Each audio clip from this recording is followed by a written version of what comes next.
আরেকটা প্রজাতি বের হবে, এর নাম ইয়াজুজ আর মাজুজ। নাম শুনেছেন? এই যে এই সূরার মধ্যেই আছে, এই সূরা কাহাফের কথা বললাম না, সূরা কাহাফের পিছনের দিকে আছে ইন্না ইয়াজুজ ওয়া মাজুজ মুফসিদুনা ফিল আরদ। যুলকারনাইন বাদশার কথা পড়বেন, তিনি এই যে দেয়াল নির্মাণ করে দিয়েছিলেন লোহা এবং তামা দিয়ে, মনে আছে, পড়েছেন? আচ্ছা, এই ইয়াজুজ আর মাজুজ যখন বের হবে পৃথিবীর পানি খেয়ে শেষ করে ফেলে দিবে একেবারে। এরা এত বেশি হিংস্র হবে যে এদের সাথে লড়াই করার মতো ক্ষমতা কোনো মানুষেরই থাকবে না। এমনকি ঈসা আলাইহিস সালামেরও নয়। ঈসা আলাইহিস সালাম তুর পাহাড়ে চলে যাবেন মুসলিমদেরকে নিয়ে, তুর পাহাড়ের ভিতরে মুসলিমরা সেখানে লুকিয়ে থাকবে, পৃথিবীর মেসাকার অবস্থা হয়ে যাবে, পৃথিবীর পানি খেয়ে শেষ করে ফেলে দিবে হিংস্র প্রজাতি। তখন ঈসা আলাইহিস সালাম আল্লাহর কাছে দোয়া করবেন, আল্লাহ এই বিভৎস জাতিকে ধ্বংস করো। আল্লাহ রাব্বুল আলামিন তখন ওই ইয়াজুজ আর মাজুজের এই কাঁধে, ঠিক কাঁধের মাঝখানে একটা ভাইরাস জন্ম দিবেন। কি জন্ম দিবেন? ওই যে বলি না মহামারীর ভাইরাস, অমুক ভাইরাস তমুক ভাইরাস, এই ভাইরাস আরও সামনে আছে বাকি এখন। ওই ভাইরাসে, ওই পোকায়, ওই ব্যাকটেরিয়া বা যেটাই হোক আল্লাহ পাক যাই দিবেন, এতে করে ইয়াজুজ আর মাজুজের পুরো প্রজাতি ধপ ধপ ধপ করে মারা যাবে। মানে এটা ছোঁয়াচে রোগ হবে। কি রোগ হবে? ছোঁয়াচে। ঠিক যেমন আমরা একটু করোনা দেখলাম না, একজন থেকে আরেকজন, একজন থেকে আরেকজন, এরকম জিনিস চলবে আরও বিশ্বে। আর এখনকার নতুন রিসার্চ হচ্ছে ওই সাইবেরিয়া অঞ্চলের যে বরফগুলো আছে না, ওর নিচে এই 1 লাখ বছর, 1.5 লাখ বছর, 2 লাখ বছর আগের ভাইরাসগুলো নতুন করে জায়গা শুরু করেছে এখন। হ্যাঁ, এগুলো বিজ্ঞানীরা বলছেন যে এগুলো আবার কোন দিন জানি পৃথিবীতে আত্মপ্রকাশ করা শুরু হয়। সব কিছুই ঘটবে। বিশ্বটার খুব রহস্য আছে, বিশ্বটার অনেক রহস্য আছে। আল্লাহ পাক এগুলো খেলার ছলে সৃষ্টি করেন নাই, পরীক্ষা। লিয়াবলুয়াকুম আইয়ুকুম আহসানু আমালা, আল্লাহ পাক বলেছেন। এরপরে ইয়াজুজ আর মাজুজের সব প্রজাতি মারা যাবে।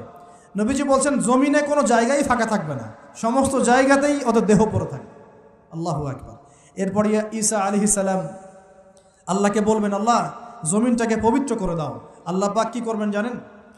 বড় বড় নখরওয়ালা, বড় বড় নখ আছে, নখ দেখেছেন? বড় বড় বড় বড় নখওয়ালা একটা স্পেশাল প্রজাতির পাখি আল্লাহ পাঠাবেন। কি পাঠাবেন?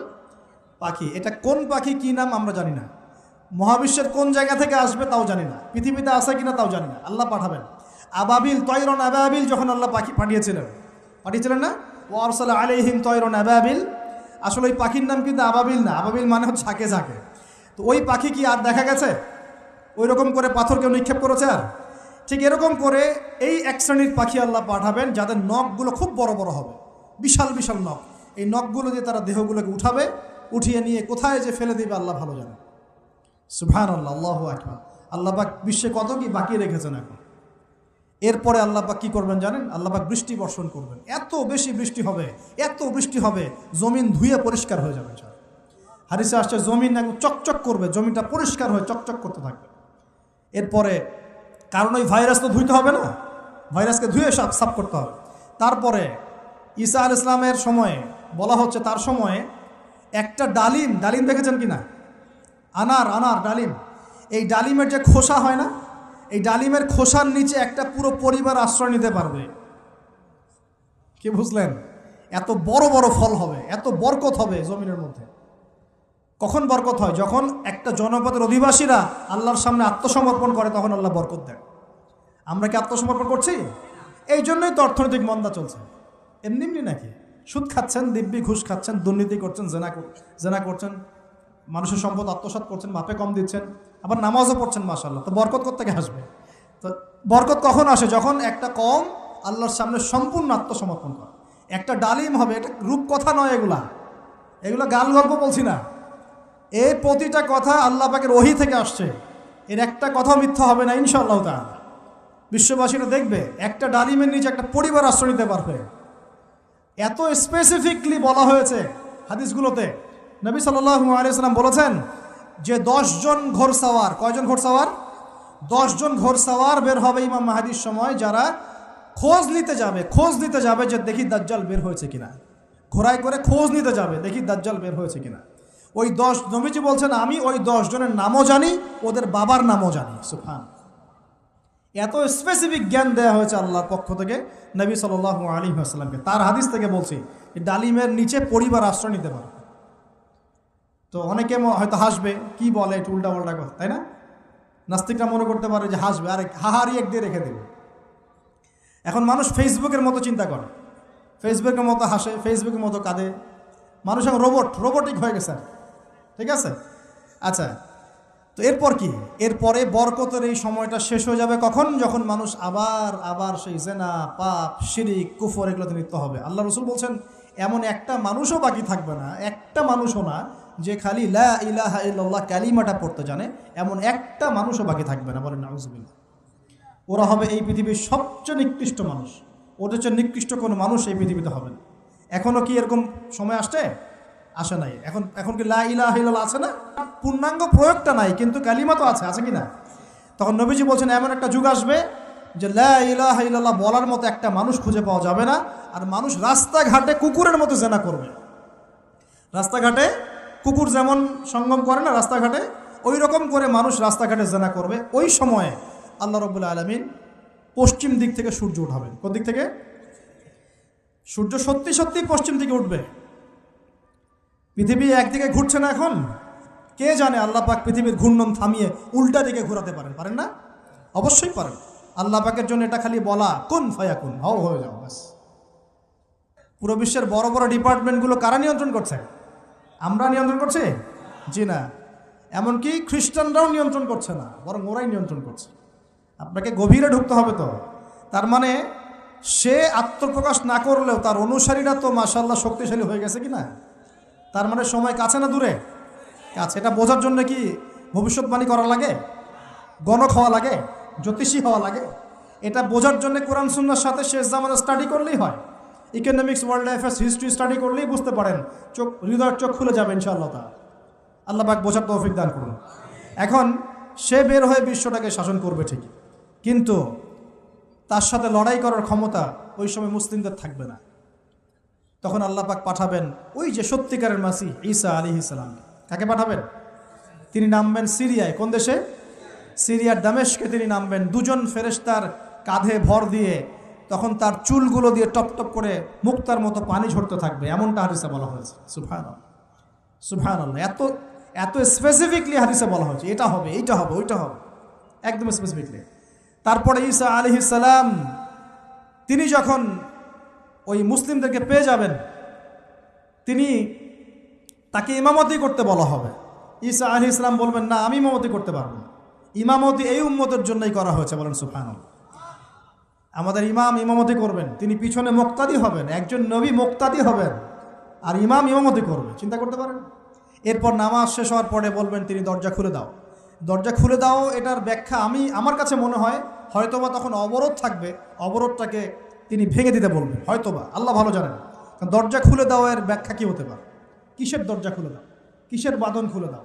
নিশ্চয় একটা বাঁধনে মুসলিমদেরকে বেঁধে ফেলা হবে। তিনি ওটার বিরুদ্ধে মুসলিমদেরকে ঝাঁপিয়ে পড়তে বলবেন। তখন দাজ্জালের সাথে তার দেখা হবে। কোন দাজ্জাল? সত্যিকারের দাজ্জালের সাথে ঈসা আলাইহিস সালামের দেখা হবে। এবং ঈসা আলাইহিস সালামকে দেখা মাত্রই দাজ্জাল গলতে শুরু করবে। কি করবে? গলতে শুরু। লবণ যেমন গলে যায় না তাপ দিলে, এমন করে গলতে শুরু করবে। এবং ঈসা আলাইহিস সালামের নিঃশ্বাসে আল্লাহ পাক একটা অন্যরকম ক্ষমতা দিবেন। ঈসা আলাইহিস সালামের নিঃশ্বাস যতদূর পর্যন্ত যাবে দাজ্জাল পালাতে থাকবে। তার নিঃশ্বাস গিয়ে দাজ্জালের গায়ে লাগা পরে দাজ্জাল ওইখানেই মারা যাবে।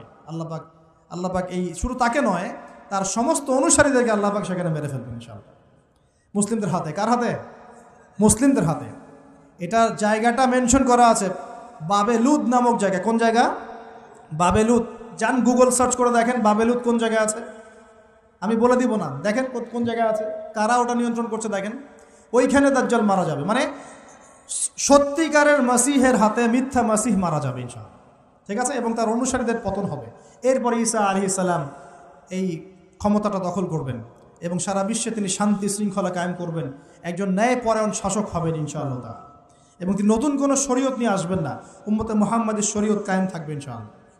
এরপরে 40 বছর তিনি রাজত্ব করবেন। কত বছর? 40 বছর। এবং তার বিবাহ শাদীও হবে এবং তার ইন্তেকালও হবে। তাকে দাফন করা হবে নবী মুহাম্মদ সাল্লাল্লাহু আলাইহি ওয়াসাল্লামের ঠিক পাশেই। আল্লাহু আকবার। ঠিক তার পাশেই দাফন করা হবে। এরপরে মানুষ আবারও খারাপ হওয়া শুরু করবে। কেমন খারাপ হবে? ও আচ্ছা, মাঝখানে একটা কথা বলতে ভুলে গেছে। ব্যাস, আমি কয়েকদিন আগে রিপোর্ট দেখেছি, পৃথিবীর নিচে কিন্তু আগুনের স্তর আছে। আচ্ছা, জানেন তো পৃথিবীর নিচে আগ্নেয়গিরিগুলো আছে। পৃথিবীর ভিতরেও একটা ঘূর্ণন হয়, সেই ঘূর্ণনের দিক পরিবর্তন হচ্ছে দিন দিন, এমনটা রিপোর্ট এসেছে। দেখেন, আপনি ইন্টারনেট ঘাটাঘাটি করেন। আর অনেকে রিপোর্ট করছে যে পৃথিবী আগে যে গতিতে ঘুরতো, এখন পৃথিবীর ঘূর্ণন গতি একটু বেড়ে গেছে। দেখেন রিপোর্ট, দেখেন ঘূর্ণন গতি বেড়ে যাওয়ার মানে হচ্ছে টাইম দ্রুত পাস করবে। আর শেষ জামানার হাদিস এটাও আছে, সময় দ্রুত পাস করবে, আছে না? এটা হাদিস আসছে। তো প্রিয় ভাইরা, এই সময়ে মানুষ খারাপ হওয়া শুরু করার পরে এমন খারাপ হবে, আল্লাহর নাম নেওয়ার মতো কোনো মানুষ থাকবে না, আল্লাহ আল্লাহ বলার মতো কোনো মানুষ থাকবে না। তখন পশ্চিম দিক থেকে সূর্য উঠবে। কিভাবে কিয়ামত হবে? নবীজি বলছেন, একজন ব্যক্তি পানি খাওয়ার জন্যে পাত্রটাকে মুখের সামনে নিবে, পানি গিলতে পারবে না, কিয়ামত হয়ে যাবে। নাউযুবিল্লাহ। ইযা ওয়াকাআতিল ওয়াকিআ লাইসা লিওয়াকাআতিহা কাযিবা আল কারিআতু মাল কারিআ ওয়া মা আদরাকা মাল কারিআ, আছে না? আম্মা ইয়াতাসাআলুন আনিন নাবাইল আযীম। কত সূরা আছে কিয়ামত সংক্রান্ত, পড়ে দেখেন। ইযা যুলজিলাতিল আরদু জিলজালাহা ওয়া আখরাজাতিল আরদু আথকালাহা ইযা শামসু কুওয়িরাত ওয়া ইযা নুজুমু ইনকাদারাত। এই সূরাগুলো পড়ে দেখেন। আম্মা পাড়ার শেষ পাড়াটা, যেটা 30তম পাড়া, এর সূরাগুলো পড়ে দেখেন। কিয়ামত চোখে দেখতে পারবেন ইনশাআল্লাহ। সিংহায় ফুঁক দেওয়া হবে। আল্লাহ পাকের ফেরেশতার এত ক্ষমতা আল্লাহ দিয়েছেন, একটা ফুয়ে পুরো মহাবিশ্ব ধ্বংস হয়ে যাবে ইনশাআল্লাহ। চারটাখানি কথা নাকি? দ্বিতীয় ফুৎকারে আবার সবাইকে জীবিত করা হবে। এবং এই যে দুনিয়ার জীবনটা আমরা কাটাচ্ছি, এই 30, 40, 50, 60, 100 বছরের জীবন, এই জীবনের এক একটা হিসেব আল্লাহর সামনে দাঁড়িয়ে সেদিন দেওয়া লাগবে। অতএব এই দুনিয়ার জীবনটাতে প্রস্তুতি গ্রহণ করি, 5 ওয়াক্ত নামাজ পড়ি, যাকাত দেই, কালিমা বোঝার চেষ্টা করি, আল্লাহ তাওহীদ শিখি, জানি, বুঝি, নবীর সুন্নত অনুযায়ী আমল করি, হালাল খাই, পরিবার গড়ি, মানুষকে সৎ কাজের দাওয়াত দেই, অসৎ কাজে নিষেধ করি, ইসলামকে আল্লাহর জমিনে প্রতিষ্ঠা করার চেষ্টা করি। আল্লাহ পাক যা দিয়েছেন, জানমাল, সময়, শ্রম, আল্লাহ পাক যা দিয়েছেন, ক্ষমতা, প্রতিপত্তি, সম্পদ, এগুলোকে আল্লাহর দিনের জন্য ব্যয় করি। ইনশাআল্লাহ দুনিয়া সফল হব, পরকালে সফল হবে ইনশাআল্লাহ আযজা ওয়া জাল। আল্লাহ পাক আমাদের সবাইকে সমকালীন ফিতনাগুলো সম্পর্কে সচেতন থাকার তৌফিক দান করুন, এবং এই রমজান, আসন্ন রমজানে পরিপূর্ণরূপে ইবাদত করার তৌফিক দান করুন, এবং এই ইবাদত এবং শিক্ষাগুলোকে সারা বছর ধরে রাখার তৌফিক দান করুন, এবং জামানা সম্পর্কে সচেতন থেকে আগামী দিনে যা হবে সেভাবে পদক্ষেপ নেওয়ার তৌফিক আল্লাহ পাক দান করুন। আমিন।